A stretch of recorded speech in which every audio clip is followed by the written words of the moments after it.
आपण पाहत आहात जत मराठी न्यूज। पुण्यात कोथरूड पोलिसांची धडाकेबाज कारवाई। 3 आरोपींकडून 4 गावठी पिस्तुले, 12 जिवंत काडतुसे जप्त, 2.32 लाखाचा मुद्देमाल हस्तगत, शस्त्रसाठ्याचा पर्दाफाश। कोथरूड पोलिसांनी गुन्हेगारीवर मोठा आघात करत 3 आरोपींकडून तब्बल 4 गावठी पिस्तुले व 12 जिवंत काडतुसे जप्त केली आहेत।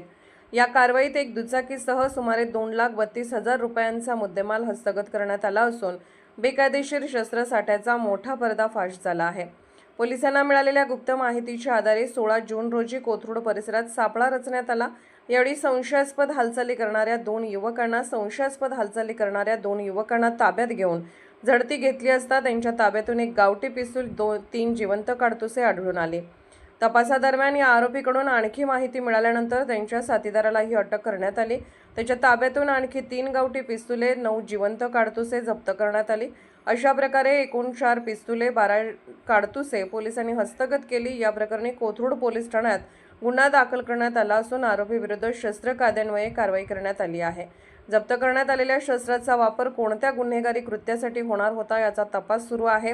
गुन्हेगारीला चाप लावण्याचा प्रयत्न। कोथरूड पोलिसांच्या या कारवाईमुळे परिसरातील गुन्हेगारी प्रवृत्तीला मोठा धक्का बसला असून बेकायदेशीर शस्त्राचा पुरवठा करणाऱ्या साखळीचा शोध घेण्यासाठी तपास अधिक वेगाने सुरू आहे। ही कारवाई वरिष्ठ पोलीस अधिकाऱ्यांच्या मार्गदर्शनाखाली कोथरूड पोलीस ठाण्याच्या पथकाने यशस्वीरित्या पार पाडली असून पोलिसांच्या सतर्कतेचे सर्व स्तरातून कौतुक होत आहे।